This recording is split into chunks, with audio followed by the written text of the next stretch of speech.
Hello everybody and welcome to another edition of The Punter, your best guide to the weekend's betting action. And we're going to start tonight with some shock news. I'm officially retiring from giving out betting advice on this show. Regular viewers will know, hello mum, that I'm 1 for 1 having tipped Miguel Cotto to win inside the distance. I dined out on that this week, literally. It's very pleasant, thanks Miguel. But that's it, no more. Leave it to the experts. And they're here in their threes. Mr. Neil Channing, professional gambler. Yeah, I didn't dine out this week on anything that happened. No, I heard. I'm boiling up string to make soup at the moment. That's no good. We'll turn it around today, I think. Alger of Blue Square is here. Hi, Great right. to see you, Alan. Missed you last week. Yeah, you missed us, right? Yeah, I was up at Fleetwood watching one of our sides in the FA Cup. They battled back to get a draw in the last 8 minutes, so they have a replay against Yeovil next week. That sounds fun. Glamour ties there. Excitement's where you find it, Neil, that's the truth. And Russ Wiseman from Sporting Bet. Russ, you're with Neil in the string boiling area, you're telling me. Yeah, even to you, Nick. Obviously, the big problem for me last week was backing Cotto was a great result, 3-1. However, my firm, obviously Sporting Bet, we gave the money back if the favourite size in Europe won the big race, the Tingle Creek Chase at Sandown. It did. It won convincingly. A brutal result for us. So we're licking our wounds. Same as Channers, but congratulations to you. It was a good pick. Yeah, thanks. Just for people watching, how big of a dent is that in a weekend when you do a promotion like that and it kind of backfires? Well, Al will know. I mean, all of the bookmakers at the weekend now, and the Punter obviously pinpoints these kind of things. We try to stand out from the crowd, and what we did last week, we made a decision to take on a major favourite in a big race. It backfired spectacularly. There is a huge stewards' inquiry going on at the moment as to who made that final call. But I'm not surprised at that either. Bad one. When I looked at that, I thought to myself, someone there is going to be in for a stewards' inquiry, but because you're just giving away your whole percentage on the race, and it's not even bookmaking anymore. But race, what did it go? Punters are getting the money. It was about 9-4. So like 30% of the time, you've got to give all the money back. Can you name figures, Russ? Would you take about 50 grand on a race like that? I'll tell you what we did, Channers. I'll tell you the main reason for us doing it. We knew that the punters were favourites to win on that race. We were happy with that situation. It was a big promotion of ours. We put money behind the race. It's obviously backing up the Queen Mother Champion Chase that Sporting Bet sponsor in March. That was the reason we did it. We knew we'd lose. The figures are upwards of 50 grand. It's not more than that, but I mean, that's probably what we sacrificed on the race. So really, 30% of the time you're going to give back 50 or 60 grand. It's going to cost you 20 grand in the long run if you did that every week. And I think in all honesty, when out in the aftermath, and we joke about it now, we were actually happy with it. It was worth it to promote the business in a certain way, but it was financially. It's very rare for the horse involved in an offer to outweigh the actual margin, the overround on the actual race itself, where Size in Europe did.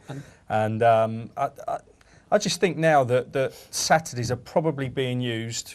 I don't know whether you can back me up on this, Russ, as a bit of a loss leader to just get accounts at the moment and keep things ticking over. Obviously, if they're betting on the football, they might, on the racing, they might come in for the football as well, and the concessions there. And I said it a couple of weeks ago, it's never been a better time to be a punter at the weekend and look for these offers. Backing that up, back at best prices. The other thing that you were all telling me was about the golf. I don't really follow golf that closely or better, but you're telling me an extraordinary weekend which did some damage. That's right.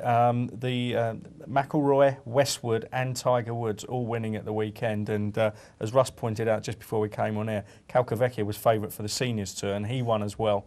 It's something like nearly 500 to 1 for all four of them to win. And punters do like to group those together, and there were a few big bets laid. I mean, for favourites to win golf tournaments doesn't happen often, right? It's such an open market usually. It's not just favourites, it's just the popularity of the players. I don't even think, I'm not even sure that Woods was favourite, was he? He was 7-2, I think, so he was favourite. But it was like an invitational tournament. Yeah. He had his own tournament, didn't he? He invited who he wanted. These are the only ones he can win. Just invited 12 fat blokes. So I'm thinking of doing this with some poker tournaments. I've picked out a list of 50 people I can still beat, and as I'm long going to as we get them can bet to come on it. along. Good stuff. Now, probably the big sporting event during the week was the Champions League, which wasn't amusing at all for neutrals.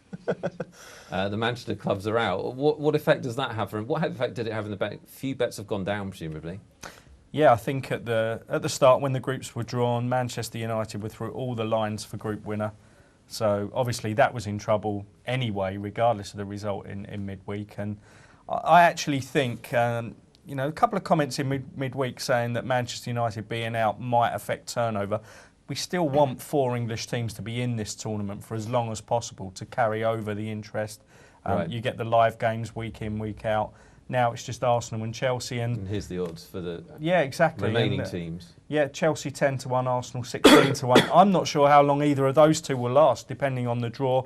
The way that it works out at the moment, you've got Inter in one side of the draw, with Milan are in the other, so they can obviously avoid each other. Napoli will avoid them as well. And then you've got Leverkusen in with Bayern Munich. It's quite likely that Chelsea or Arsenal could draw one of those three on the basis of not being an Italian or German team. So it'd be quite difficult. Right, yeah. Find some value for us if we wanted to have a bet in the tournament. Is there any? It's hard to oppose Barcelona. I think the outright Champions League market must be. It's a bit like looking at the outright. We were talking last week about the European Championships.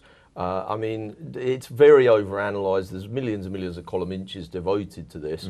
The only way that you're going to find value is when the market overcompensates or overskews. And you'd have to say, looking at the teams, whatever you read about it, everybody always is Barcelona, Barcelona, Barcelona, Barcelona. They're not going to be overpriced unless someone's doing one of these kind of crazy promotions to try and get sign-ups. So I would have to think that Barcelona are going to be underpriced. But it doesn't necessarily mean there's going to be great value opposing them. It's a pretty static market. Yeah, okay. Well, let's see if we can find some value through our betting butler. This is Nigel Seeley, who hopefully is on the line. Nigel, are you there? Yeah, good evening. How are you? Yeah, good. How are you? Very well, thank you. We're talking Champions League. And we get to look at him. Excellent. There you go. We're talking Champions League, Nigel. Any interest, or do you think, like Neil, it's just a bit of a static market and not that compelling?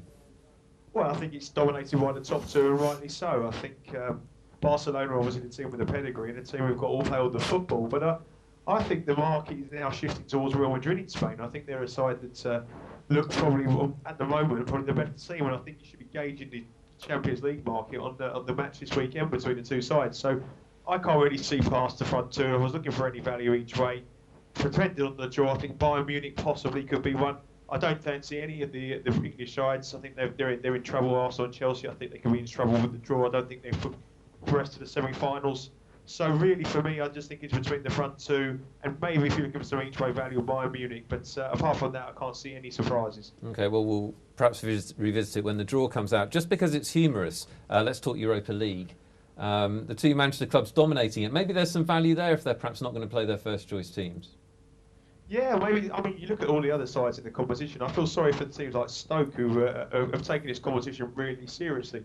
They put out their best teams every single week. They've gone to various different parts of Europe on a Thursday night, and they've made their league form suffer on the back of it. And now they've gone from 25 to 1 sort of also rans into around 100 to 1 outsiders or 50 to 1 outsiders because of the two Manchester sides in the side. But I mean, you look at it, but Manchester City reserve side, it's going to be good enough to win this competition, I still think, if they want to do it. But Manchester United are in big trouble. I think their squad is being decimated by injuries. They're a team that I think on decline. So I still wouldn't rule out Manchester City in this competition, despite them playing a Carling Cup side, and they're probably going to win that as well. So I think the Manchester City's reserve side is probably good enough to finish second or third in the Premier League anyway. Right. I don't think it's a disinteresting competition from a betting point of view, because some long-priced teams have won it in the past. You can definitely get some value in this kind of tournament. I mean, team news is one area that we all kind of pick up on. I know people like Channers will be looking at it and saying, listen, who's fielding the weakened sides? I do agree with the butler actually there, Nigel. I mean, if you look at City, it's just the depth of squad. It gives them such an opportunity. But Manchester United now, I mean, they're so poorly priced in this tournament. I mean, Nemanja out for the season. They really are going to miss this guy. I mean, they're looking a bit aged now and slightly inexperienced in some areas as well. So I think they'd be the ones to take on. And then you've got the three, what you call Spanish giants in there. But you do feel sorry for Stoke. 25 to 1. They put so many resources into winning this thing, and now all of a sudden they are, they're staring at a really difficult task. Really interesting things on the night. As soon as the final whistle went in those group games on Wednesday night, we went 7 to 1 Manchester City and 9 to 1 Manchester United. Absolutely knocked over, as you can see, by those prices there. So I think there's why was that? We just thought that there's a lot of depth in the Europa League. The fact that City would obviously rest players and that United were down to the bare bones of a squad.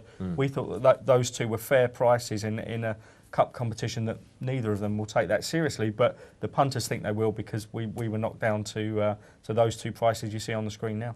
So maybe laying the two Manchesters might be the way to go. Who knows? Little bit of news on the Euro 2012 front. Obviously, big news for England fans in that Wayne Rooney got his ban reduced. Not sure if that makes any difference, but the market's probably settled down now. The draw had just been announced when we did the punter last week. Anything catching your eye? Anything interesting in the Euro 2012? Well, I think just in terms of England at the moment, I mean, 9-1 were the same, both Sporting Bet and Blue Square at the moment. I mean, it was such a mature market, this, it wasn't going to make an enormous amount of difference. Rooney was 7-1 to be top England goal scorer. He's now 4-1 favourite ahead of Darren Bent 11-2. That was the only real major move. I do think that Phil Jones has put himself now in a situation where he could really be the star player for England. He's going to play a massive role for Man United in the next. Well, he's going to play such an important role for Man United over the next few months that he could really put himself to be a starter now in that side. But I mean, England, we'll go on about this all the way through the winter. I mean, they're a bookmaker's benefit. They really, you still don't see them beating those top sides, do you? And we were 8-1 last week, and we pushed it out to 9-1. In fact, the patriotic money, whether the betting market or the punters are getting a bit more sophisticated, I'm not so sure. But actually, at the moment, the patriotic money's not there. It might be there towards when the tournament actually approaches. When you weren't here last week, Alan, and I was asking, and I didn't really get the answer actually, but. Is it, at any one given moment, you don't have to be making a balanced book on the market right now, trying to take bets proportionately in the way that you want to. You could sit there and say, okay, we won't lay another bet on England for the next 3 months. We'll just duck under at 8-1 or 7-1, and possibly find that people are steaming into them at 7-1 in 2 months' time. Do you never really kind of take that view? I don't really understand the need to be top price England at this early stage when there's very few people actually betting on it. Yeah. When there's lots of people, the man in the pub's actually betting on it in a few months' time, that would be the time I'd be top price England. Yeah, I suppose you're approaching it from an angle where you're saying the people backing it now, probably ones that have looked at it and seen something wrong with it. Therefore, why would you lay those people early? I mean, a lot of our horse racing prices, if we go up early, it's usually the first hour of bets that will shape the market and will be from the shrewd people that are informed. Like you say, the rush for money is when people will be a week before the tournament, I must back England. So, yeah, you're quite right. I actually don't think we need to be that fearful, and I think 9-1 will hold up quite a way approaching the summer, definitely. Nigel, when we talked about this last week, I think Neil was mentioning about how France were perhaps a big price. Looks like they've come in a little bit. Any other moves or anything else that's caught your eye? Well, I've always said I thought Russia were a big price. I think the thing about England though is I'm not a fan of the Russ Rooney thing. I don't think it's a good thing that he's in the team for the 2 games. The ban reduced to 2 games because I think it sort of mucks the momentum of the team up. So if they've got a winning side and then they have to bring Rooney, the public will be saying bring him back in the side. I'm not so sure that's a good thing. I think England will start this competition bigger than they are at the moment. And the momentum will come from, like Janice says, right towards the off. And the first game they'll be backed off the boards and you'll be able to oppose them at a massive price. But realistically, I mean, there's so many other things going on. Who's going to look at this market in June now? We've got Christmas, we've got loads of things happening in the Premier League's tidying up. So I think that people will be waiting right to the last minute to back on this competition. Yeah, of course, injuries play a massive part, don't they? We've still got 4, 5, 6 months of the football season to go. And I don't know if you remember that just approaching the World Cup, obviously Germany did okay in the last World Cup, obviously better than England. But Michael Ballack, and there was an injury to Michael Ballack, and they drifted like a barge. And that was one of the major moves ahead of the recreational punter actually getting involved last year. So things like that can definitely happen. What do you guys think about Italy? That was the other thing. I mean, the Italian teams did quite well in the Champions League this year. I see your best price, Alan. 16-1. Yeah, we are actually best price, not just there, but across the board. And our guys obviously don't fancy them. As I just mentioned, you got three of the sides. You can never name the Italian team before the competition, and then they always turn up. That's very true, and I would say that their half of the draw looks slightly easier than the other half, although I just think that they are a team worth taking on because I just don't think that they have the kind of players and tactics that Spain and Germany will have on the actual tournament itself. But you've got Inter through as group winners, but you're looking at the Champions League. Yeah, Napoli and AC Milan did both go through, but as runners-up in the group. Okay. Yeah, key to this market at the moment is, and Shanna's touched on it actually, and Nigel, it's not a major betting point at the moment, but you can take money if you're going to go standout prices. I mean, good luck to Blue Square. If they want to see some money for Italy at 16-1, they're going to see it. I mean, I think we want any money in the satchel we can get at this stage. But that's the thing. That's the thing that my point was. At the moment, I'm an exchange player. Yeah. I like to be backing and laying. If I'm getting involved in the competition, I'm playing against Shrewdies. Whereas if I wait until a month before the tournament, I'm playing against the guy in the pub who just wants to have an interest in the tournament. And I think why would you want to stick your neck out getting picked off here and there when you can take the money easily in a few months' time? Well, it's a fascinating point, well made, and we'll monitor the Euro 2012 market as we get closer to the big event. Now we're going to bring things a little bit closer to home after the break and check out the weekend's footy, including El Clasico. Stick with us. Welcome back to the Punter. We're going to look at this weekend's football right now, and a big weekend, perhaps not so much in the UK until Monday night when City and Chelsea play, but certainly in the continent with the big one, El Clasico.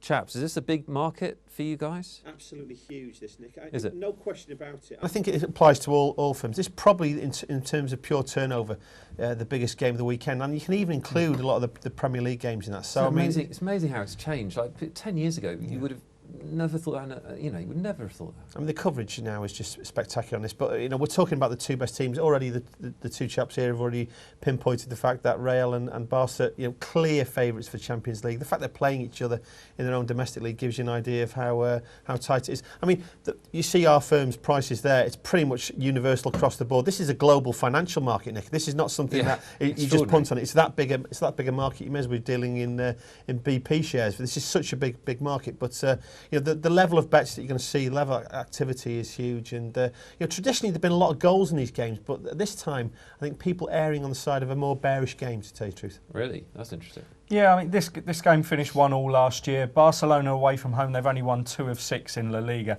Real Madrid at home, fantastic at the moment. I mean, in La Liga, they're averaging nearly 5 goals per game, which is absolutely incredible. Barcelona haven't conceded at home.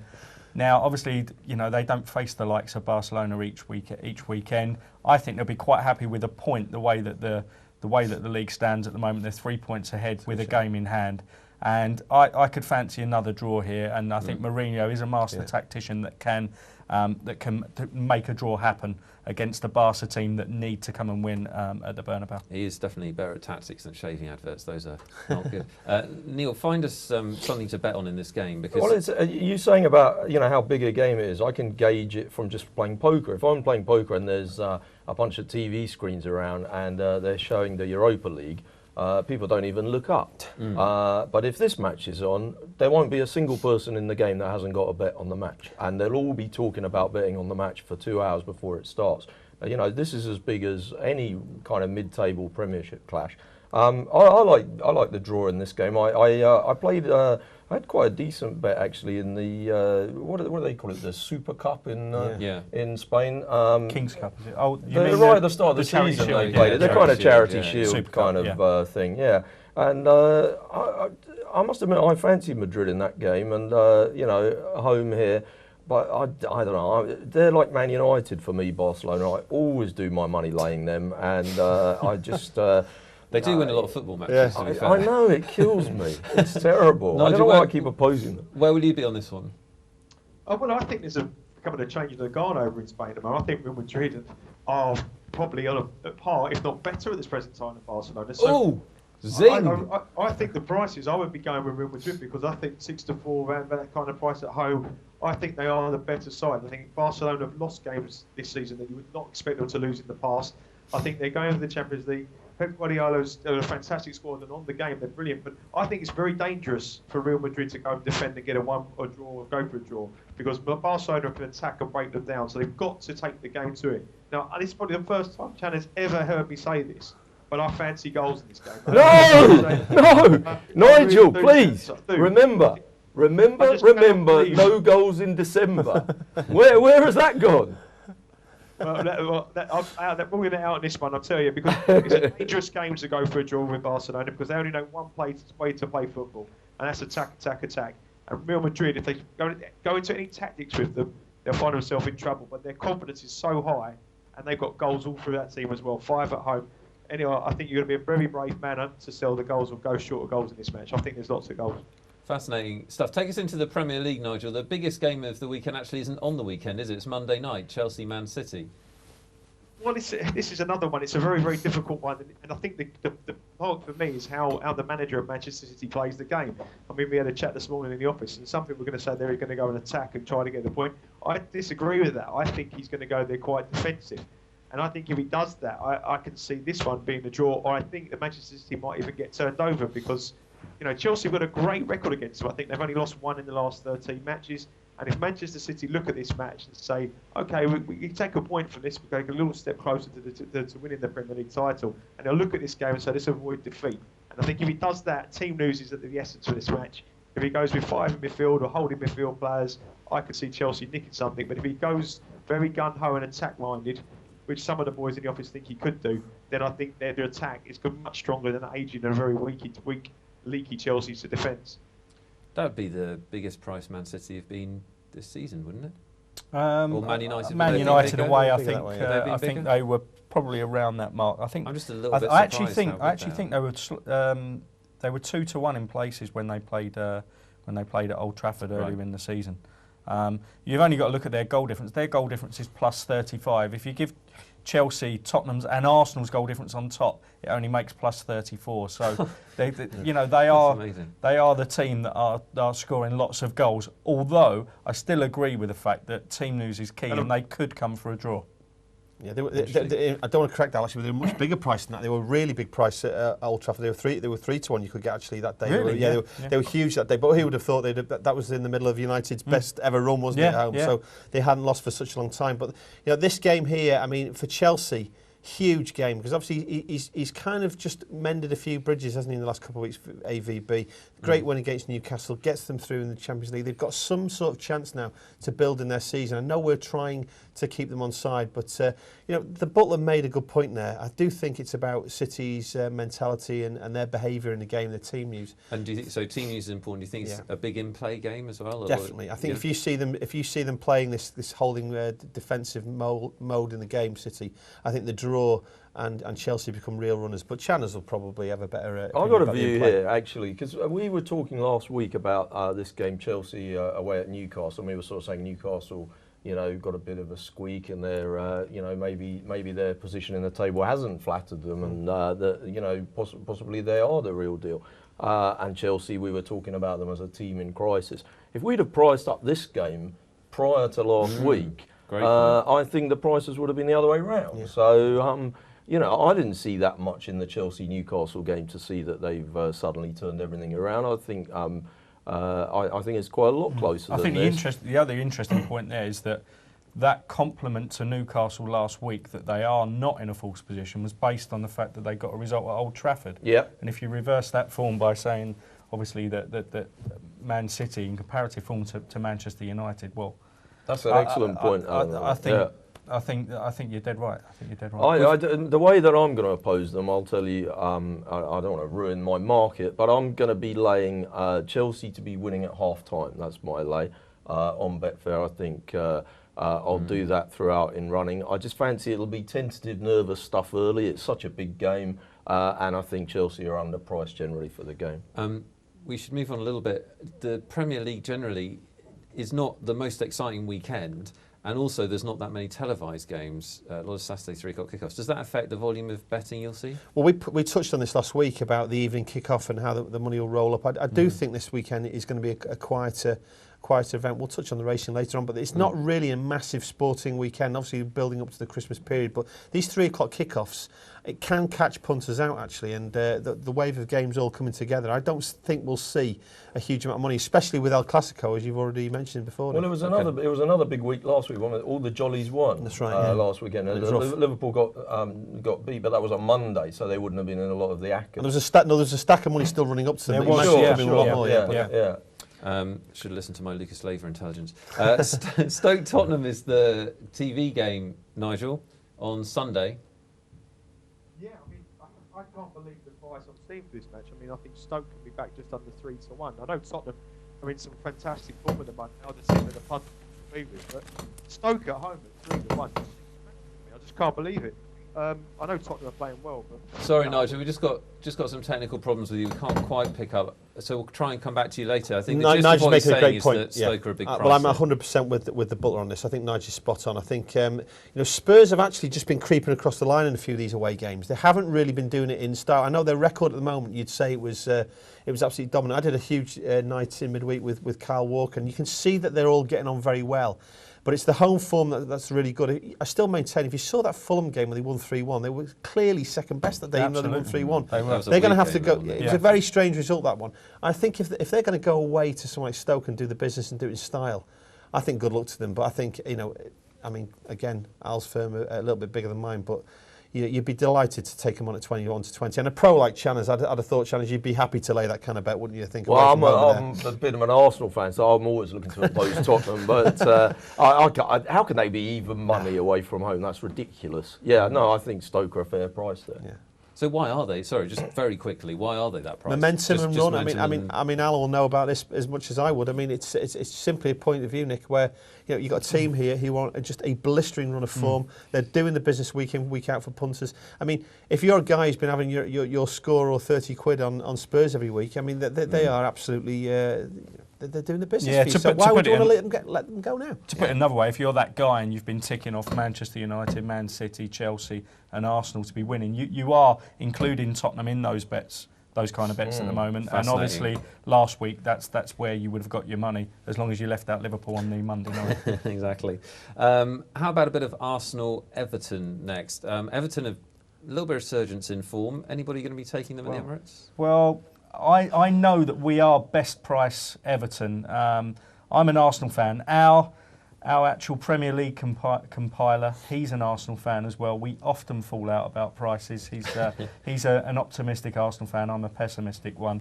Although I was talking to Mike Parry in there, he said that there's a couple of injuries came through for Everton today. That was in training as well. Was it so? Was it Osman and?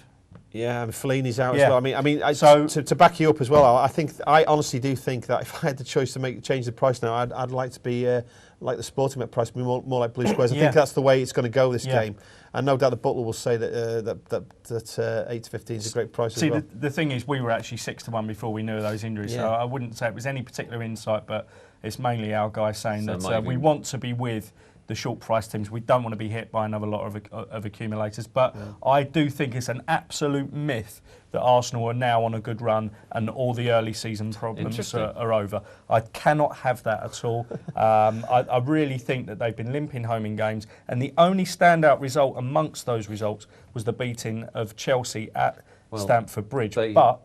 I don't even think they did lose the left back Santos at the midweek, so that might help. I still feel that there's not. Well, you're saying about him. He's actually been better getting forward. He's very, very good on the ball. So but I couldn't resist. If anyone gets past him, they're through on goal because he's just not very quick. But I still think that as you saw, it might have been a rested team in Olympiacos, but those kind of problems and those kind of goals conceded will happen throughout this Arsenal team for the whole season. I don't think we'll win a thing, and they may win tomorrow, but they won't win a thing this season. I like your pessimism. That's proper football fanship.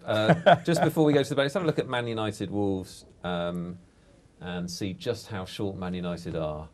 It's interesting, though, isn't it? I mean, they've lost Vidic. They've bombed out the Champions League. What do you think, Neil? Any kind of reaction? We were talking last week about Wolves. I think Russ fancied Wolves last week, and they stumbled a little bit, but they got over the line. I mean that seems a bit skinny, doesn't it? 2-9. I mean, if you had to sort of choose between the two, who would you like to lump your money on? If you'd have said to me, both of these games are 3-1 on Arsenal to win at home and Man United to win at home, I wouldn't have been that surprised, really. I hadn't actually even looked at this game. I'm kind of surprised they're as short as that, really.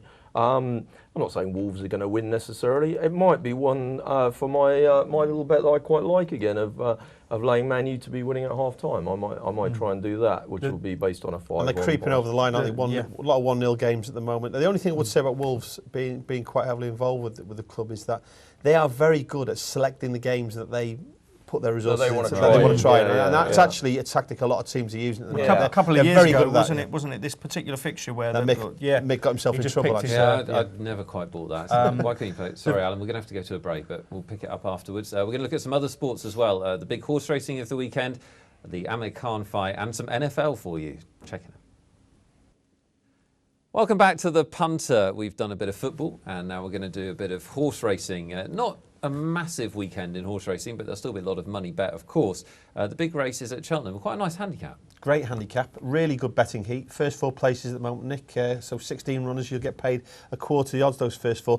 And it's about 7 to 1 the field at the moment. And I think that really, all the main trainers, all the main jockeys are represented. We've got McCoy doing a weight he never does. I think it's years since he did 10 stone 4. That's been the big gamble of the day. Sunny Hill Boy into 7 to 1. But Gizeo for Andy Stewart and Paul Nicholls is up there. And quantitative easing, I think that's another one that's well fancied. 7 to 1 the field, great. Easing. Yeah, well, printing money. That's what we like to do on the show. Yeah, there you go. And it's the kind of race that we love as bookmakers, don't we, Alex? It definitely gets people excited. Absolutely, 6.5 points, but 5.5 points between the top 8 in the betting. 13 to 2, Sunny Hill Boy, our favourite.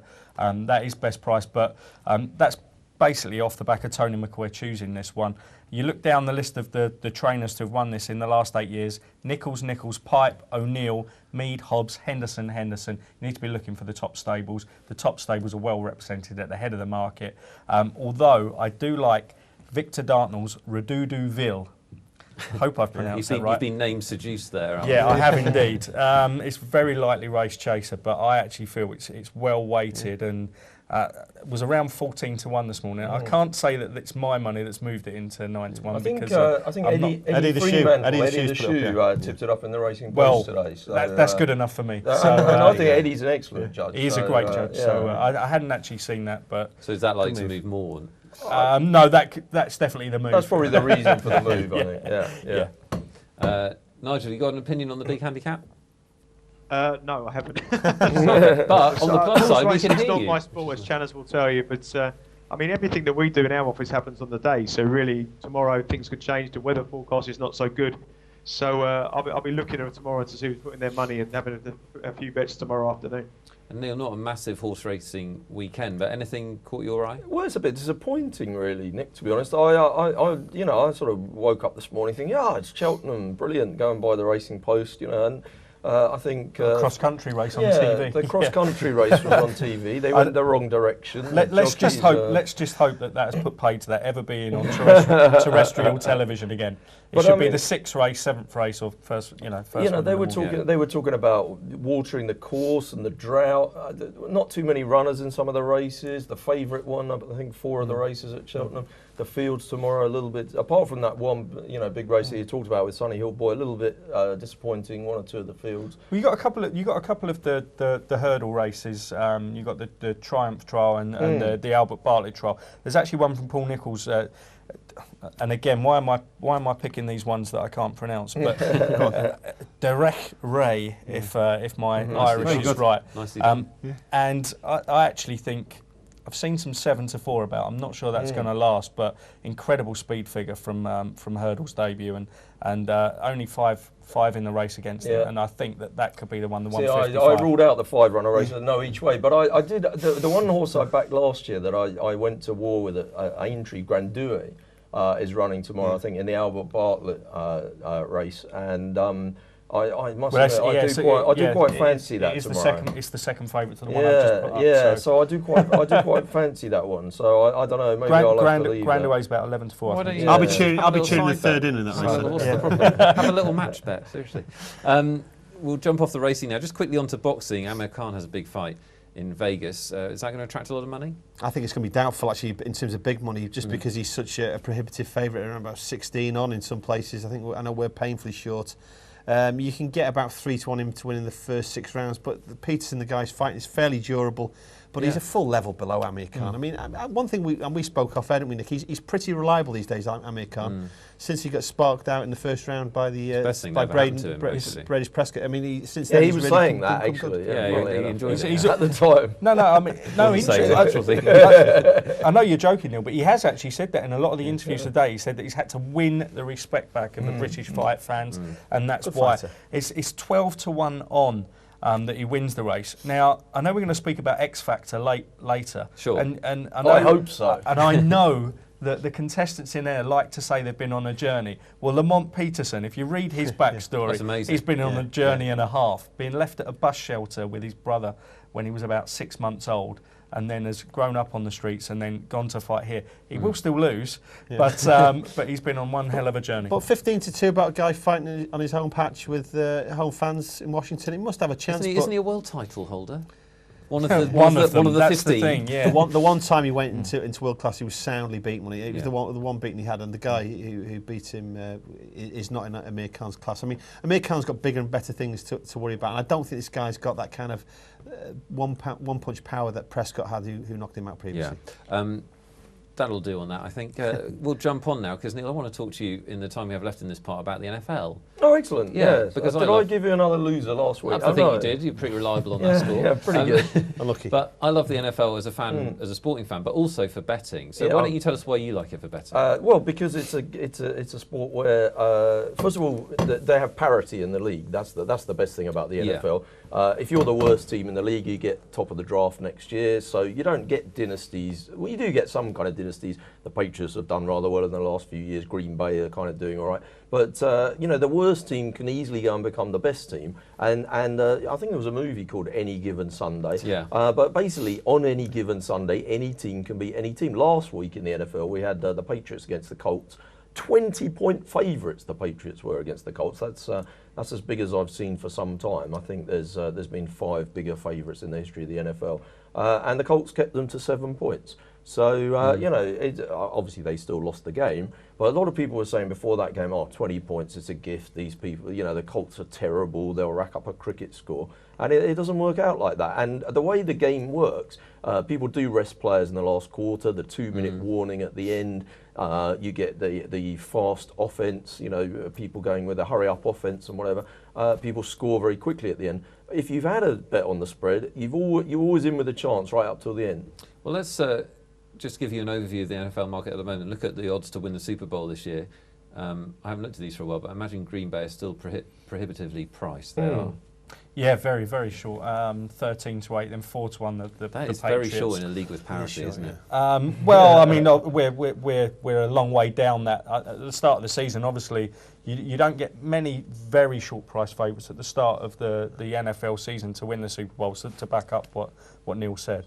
I mean, essentially Green Bay, and Neil will know this, are in the quarter-finals, if you like, at the moment, with home field advantage almost assured. So somebody's going to have to go to Green Bay, to Lambeau Field, and actually beat them there. It's going to be difficult. And Aaron Rodgers is the best player in the sport. But listen, don't give Channers a hard time. I know he backed St. Louis Rams at 250-1 one year, didn't you? And they went and did the business. So seems like a long time ago now. That money's been long spent. I just want you to feel better and feel loved on the show, Neil. That's the main reason. I think the first year, in the sort of recent modern times, the Patriots have won the Super Bowl a few times. The first year they won it, huge, maybe 12 years ago, I backed them at 50-1. But I haven't actually had a bet outright to win the Super Bowl for probably 3 years, and this is actually the first time I've looked at this market for 3 or 4 weeks. Do you think that's because there's so much coverage now that it's getting harder? The firms have got traders there that can actually know everything. Although looking at those prices, interesting that I think New England look a bit skinny. I think they're starting to. The injury problems are starting to mount up for them. I was kind of surprised to see them at 4-1. And no defence. Now I have not been pre-briefed, Nigel. Do you like the NFL?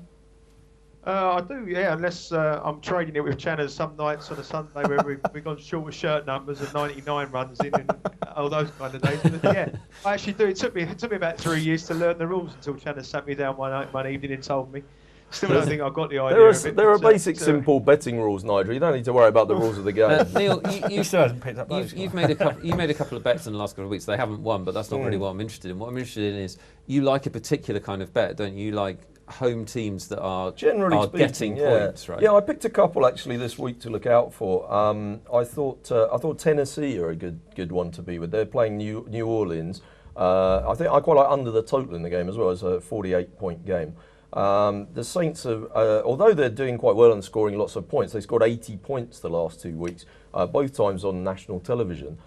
in the States. So for that reason, I think the odds compilers are all over them. The betting public want to be with them. I generally like to bet against the betting public. I think in all sports, not just in NFL, you need to think about how am I actually going to get an edge. It's all very well us sitting here talking about, oh, Rooney's playing well at the moment or whatever. We can't possibly know more about that than the other punters can know. Yeah, that's a great point. We have to get an edge in betting, we have to know something that they're not going to know, or they have to be doing something that's slightly irrational, which might be having more bets on the New Orleans Saints than they ought to be having because they saw them score 80 points on TV the previous 2 weeks. And if they're playing an unfashionable side, maybe like Tennessee, who are at home, and Tennessee are getting 3.5 points, that'll do for me. I think Tennessee are going to play a very much a running game, so it's going to be maybe a bit of an ugly game, and that's why I quite like under. So I'm going to take Tennessee and under in that one. Great. And really fascinating stuff about how markets move and how you can get an edge. Really interesting. Hope you found that interesting at home. A little bit of NFL, something a little bit different for you to try this weekend. After the break, got the good stuff for you. Reality TV. Stick with us. Welcome back to the last part of this week's The Punter. I hope you're enjoying it, and we've got some good fun stuff now, but also some stuff where you can make some money. Reality TV, before we get to our pundits' picks for the week. Our man all over reality TV, no offence to the three experts in front of me, is Nigel Seeley. Nigel, you there? Yeah, I'm fine. Sorry about the phone problems I'm having. That's all right, don't worry. As long as we can hear you for the reality TV breakdown, because this is your manner. Well, not so much in the last couple of weeks. No, it's been going terribly, but I'm just trying to build you up. Yeah, I've done all right in the past, but I think this is a very, very, very difficult final. I mean, you're talking X Factor, right? Yeah, we'll start with X Factor. I've said the last couple of weeks that I thought a couple of the rags could be, the underdogs could be worth betting. And you got Amelia Lilly, who I still think is the best talent in at 5-2, outside of the 3. And also said Misha B could get a chance. We got her in the final, but I think last week her days were numbered. But if you look at the history of the X Factor, I think there's been eight X Factor winners, 6 jollies, 6 favourites have won on the night of the final. And the only 2 favourites who ever got turned over were Iridian in 2007 and G4 in 2004. Now, travesty. I think this reason here is a very, very tight final. You've never had a final where it's been as close as this, 11-8, 9-4, 5-2. How you would expect like a football match to be. You always got one very, very, very short price favourite. And I think the big thought about it is they're not telling who the people are going to sing with. There's this rumour coming out that Michael Bublé might be there, Leona Lewis or Coldplay might be singing with the people. But they're saying that they're going to sing with their mentors. Now, if that's the case, then Little Mix for me are a great lay because Talisa can't sing. So I think that and what's she going to bring to the show? If they walked on with like some of the Spice Girls or they walked in with Beyonce, then she'll go from 11-8 to even money. So which she's going to be 11-8. She'll be 3-1 when she starts singing. Which one's mentored by Louis? Because if they're doing duets with him, they've got no chance. He's seriously. out. Well, luckily, he's out. But I think if that rumour is true, then Gary Barlow will go on and sing with Marcus Collins, and I think that will get the public vote. I think Amelia Lilly with the Kelly Rowland's got a chance, but. Nigel, if Talisa comes out, it's a terrible, terrible move for them. Nigel, which one of these 3 were eliminated earlier in the series Amelia. at 1,000-1? Amelia, that's was the that? Amelia Lilly one. I mean, that's the one who's everybody's talking about. I mean, because I follow Twitter quite a bit, and people are always rabbiting on about X Factor. I don't even watch it, but it seems like everyone hates Little Mix. How can they be so short?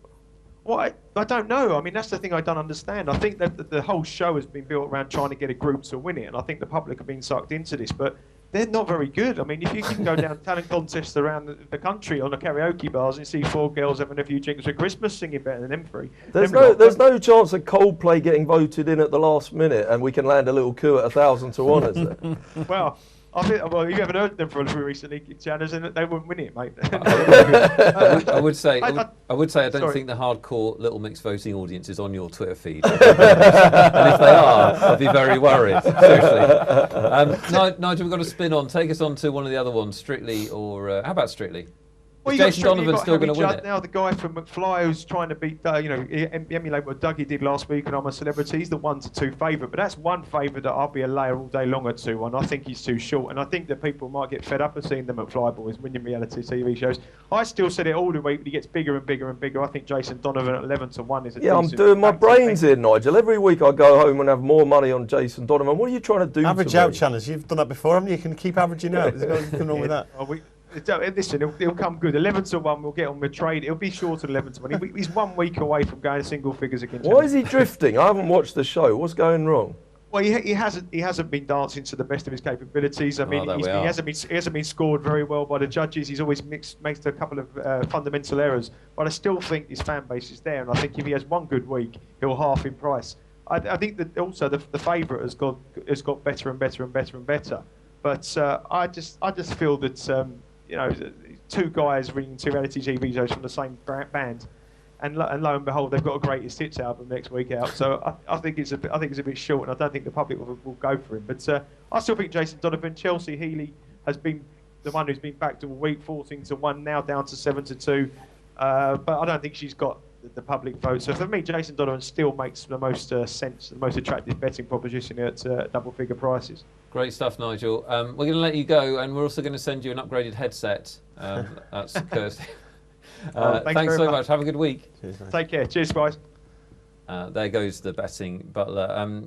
It's like Saturday night could actually be quite a fun betting night. You can sit there, you can bet the Classico, you can bet Amir Khan later on, you can bet Strictly, X Factor. No, I don't normally have an opinion on these reality TV things because obviously Nigel is such an authority. I know Channers has got a big opinion on kind of sentiment and rumour, but Jason Donovan's been singing with Gary Barlow this week, hasn't he? He's been getting huge rave reviews, really? concerts in terms of, and Twitter and the internet have been pounding. He just puts in a solid performance. I really do think that price could collapse. And Channers, your bargain might not look so bad now. So well, I might have to have even more on. It started off as a fun bet. Jason Donovan puts you in the poorhouse. Interesting. Let's move on to the weekend's picks from our experts and any other little punts we can put your way. Neil, you have not had the best couple of weeks. You're correct. Yeah, last week, I have to say, I don't know whether you saw that horse. Oh. Desperately unlucky. It was coming there to win the race 20 at 20-1. Yeah. Stumbled at the second last. Basically, the money was in the bank. The place part was definitely in the bank. Anyway, the guy who gave me that ridiculous tip 2 weeks ago in the footy has given me a couple of other. It says 11 out of 12. It says I like the exclamation mark isn't on it? the 12. That's nice. I mean, disgraceful behaviour. Basically, it was there. It was in the frame. It made a hash of the second last, and we were in the poorhouse. Anyway, the fella that gave me that football match a couple of weeks ago that I passed on to you, he said to me, which lost, incidentally. Yeah, which lost. I mean, I have to say that, but he is a sharp fella. He said to me, "You got to bet 2 football matches this weekend. You got to bet Rotherham at 5-4 away at Hereford. I think it's with William Hills. Southend at 7-4 away against Cheltenham. You can get that with a few firms. So we're going to do both of them. I'm going with him again." I had a theory, I think, a couple of weeks ago that if you get 2 terrible teams in the Premiership, I love this theory. I'm sticking with this till it stops working. You've got to lay the short one or back the big price one. So I'm backing Wigan at 5-1 away at West Brom. I know they're away. I know they're terrible, but how can West Brom be 8-11 to beat anyone? That's an absolute joke. And my NFL bet, I already talked to you about that. I'm going to have 220 on the Titans to beat the New Orleans Saints. The Titans are at home. They get the hook, the extra half a point, 3.5 points. So that'll do for me. Looks very enticing, all that, doesn't it? Extremely exciting. I've got to get involved. He's got to make some money for charity, Neil. That's I know. Actually, somebody from Brazil wrote to me to say that they were a bit upset to see that, I'm doing this for the kids, and I couldn't resist a schneide each way last week. And, basically I'm putting the kids in the poorhouse, backing the whole lot on a 20-1 chance. What can you do? Happy to take all those? Listen, I'm never happy to take on Channers, but the moment he's in bad form, I've got a feeling he might just knock it out of the ballpark one week. This might be it, actually. I mean, and he did land Wigan at a big price the other week, didn't he? Around about a 6-1 shot, I think. Yeah, 5-1 they were that time. So I've upped the stakes. I think I only had 30 quid on them that time. You can certainly make a case for all 4 of those bets. Remember, in the first week, I think it was Wigan got you home, didn't they? In a very similar game. Just about got me out of trouble, yeah. And I know that Hereford are struggling in League 2. I know that Southend are playing very well in League 2. So the 2 thoughts behind those football bets, yeah. Okay. You had some other football things to put our way. FA Trophy? Yeah, obviously we sponsor the top flight in non-league football. The Blue Square Bet Premier teams go into the FA Trophy this weekend. It's the first round. It's like the non-league FA Cup. Now, because the Blue Square Bet Premier is now about half and half of ex-Football League teams and ex-non-league teams, or traditional non-league teams, Now, a lot of the ex-league teams don't actually take the FA Trophy seriously. I mean, if you're No. if you're a Luton fan, Terrible. Sacrilege. if you're a Luton fan and you're used to being at Wembley 20 years ago, beating Arsenal in the League Cup and having good FA Cup runs against the likes of Liverpool, you don't really want to be in a situation where you're watching your team in the FA Trophy. So it doesn't matter to the fans, it doesn't matter to the players as much. But Lincoln City, they were relegated last season. David Holsworth's taken over as manager there. He's steeped in non-league and knows exactly what this tournament's all about. He said that obviously they can't actually go up this season. They're too far off the playoffs. This is the target this season. They are evens with us away at Colwyn Bay. You can get 13 to 10. That's a very good bet. Okay, fantastic. Our last pundit, he's doing incredibly well. This is Flash Gordon Watson. Hopefully, is on the line with his picks for this week. How you doing, lads? Right, Flash. Good. How you doing, Flash? You're 9 out of 10. That's, Yeah, but that's all you right. don't get nothing for 4 out of 5. Well, not if you've bet all 5. That is true. And there was a schoolboy error from me as well, because actually I'd put Man United in because they were the late game. I swapped them over and put Brentford in, and obviously Brentford are the ones that let me down. But hey, we've all got a dodgy story to Can tell. I tell you what that's cost me? I've got to dress up as the Wrexham Dragon mascot down at Brighton because they're top of our league, and I said that they wouldn't win at Brentford, and now I've got to dress as their mascot at Brighton in the FA Cup. We have to have pictures of that for next week. Someone's Okay, improvement. Flash, Flash, bang us out your 5 for this week, please. Basically, I've gone Bolton Villa draw. I think it's really trappy this week, right the way through the leagues. I've gone for Leicester at home to Peterborough. I think that's the only knocking bet in the Championship. And then I've gone for the 2 Sheffield sides to keep going strong. Sheffield United are at home and Sheffield Wednesday are away at Oldham. And to wrap things off, the all-conquering Crawley from Division 2. For a fiver, it pays well over, say, 25 to 1. So hopefully you get the Bolton draw in, then they're going to be in the money. Fantastic. Thank you so much, Flash. Great No tips. worries. You're running See you 9 next for week. 10, so that's awesome. We'll see you next week. Guys, we've run out of show. Neil, thank you so much. Alan and Russ, tremendous stuff as ever. I hope you got a lot out of that, guys. Some really, really good advice in there for you. Have a great weekend. I hope you run really well. And we'll see you next time on The Punter.